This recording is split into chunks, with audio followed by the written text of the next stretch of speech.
Although Darth Plagueis is never featured on screen in The Phantom Menace, his presence looms over it. It was because of Plagueis that many of the major events took place to begin with, and in this video, we will explain what Plagueis was doing over the course of The Phantom Menace, and what ultimately culminated in his death.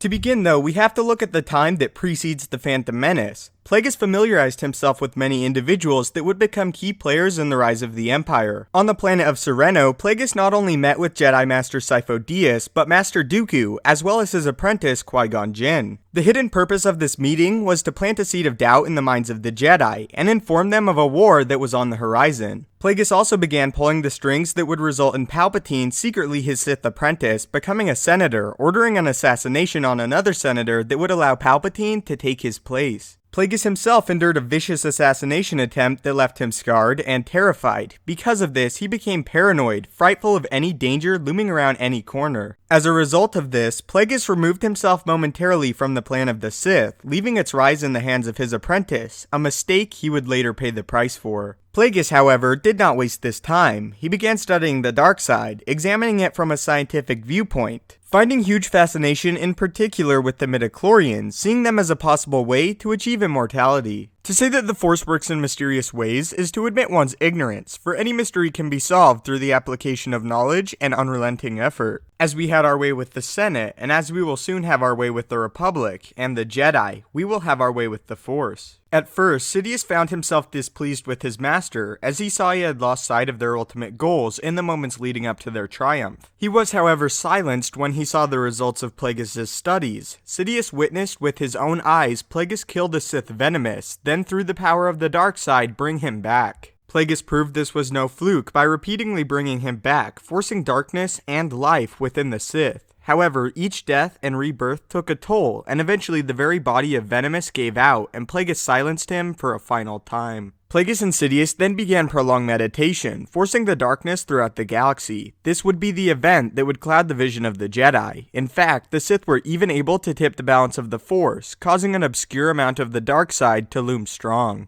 As an interesting side note, this event also likely contributed to the Jedi and other Force users during the Clone Wars being especially susceptible to the dark side, aiding in the turning of the likes of Dooku, Ventress, and Pong Krell, among others, who all prior held ties to the Jedi. The Sith then began the next step in Plagueis' plan, attempting to will the midichlorians to create life. However, this attempt was unsuccessful, as the Force itself began opposing the Sith, and what resulted was indeed the creation of life, but not by the design of the Sith. The Force itself created a being born purely out of it, the boy who would be named Anakin Skywalker. We now reach the events of The Phantom Menace. Plagueis received word of a boy born of the Force and desired to see him for himself. It was this event that drew the Sith Lord out of hiding. Plagueis ventured to Coruscant, determined to see this boy for himself. Dooku's news of a human boy born at the center of a vergence of the Force had come as a shock. Qui-Gon saw the boy as the Jedi's prophesied chosen one. Plagueis had to see this Anakin Skywalker for himself, had to sense him for himself. He had to know if the Force had struck back again, 9 years earlier, by conceiving a human being to restore balance to the galaxy. Are we undone?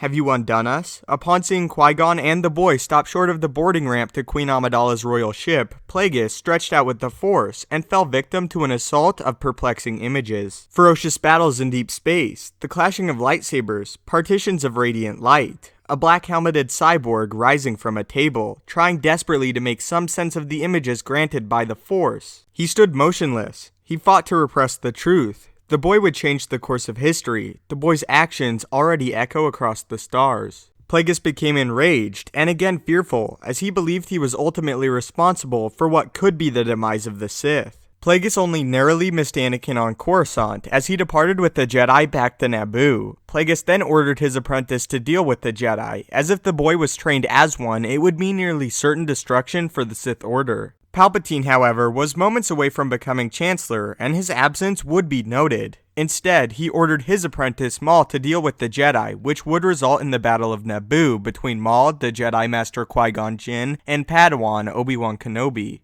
Maul had orders to kill the Jedi and retrieve the boy for the Sith, as a being of such power could not be simply destroyed without further investigation. While Maul was successful at dispatching Jyn, he was defeated by Kenobi due to his own arrogance. During this time, Palpatine persuaded his master to relax, ensuring him the boy as well as the Senate would be theirs. Palpatine was then able to assassinate Plagueis after getting him extremely drunk and electrocuting him with Force lightning. Palpatine thanked Plagueis for his knowledge, but informed him he had become far too trusting and sporadic to rule, and while Plagueis was appreciated for his aid, he was no longer Palpatine's master. The death of Plagueis and perceived death of Maul happened nearly at the same time, as Palpatine felt a great shift in the dark side, obtaining power he had only dreamed of prior. He was, however, for the time being alone, but this was not the case for long. Instead of choosing to acquire the young Skywalker and turn him on his own, he opted to take a different approach, using his place as Chancellor to befriend the boy and sway him to the dark side by becoming a confidant and friend. Palpatine knew the boy had the dark side in him, and that he was fearful, and that fear would lead to anger, then suffering. He was confident, given time, there was no need to destroy him, and that he may in fact be the all-powerful Sith prophesied by the Master of Plagueis, even if his inception was not as the Sith had hoped. So that is what Plagueis and Palpatine were up to during the Phantom Menace, behind the scenes of course. Having this knowledge honestly makes the film more enjoyable, as you are aware of all the pieces in play, not just the view of the Jedi. So tell me what you think. Do you like what was happening regarding the Sith during the events of the Phantom Menace, and would you have liked to see it play out on screen? Anyway, thank you so much for watching. If you haven't yet, maybe consider subscribing to ensure you stay up to date with everything Star Wars related. If you enjoyed, please leave a like, as it helps the video out a great deal, and I really appreciate it. If you have any lore topics or questions you want answered, do not hesitate to tweet them at me at StupendousWave on Twitter, or leave a comment and I will try my best to answer or make a full video dedicated to your topic. Thanks again for watching, may the Force be with you, and have a great day.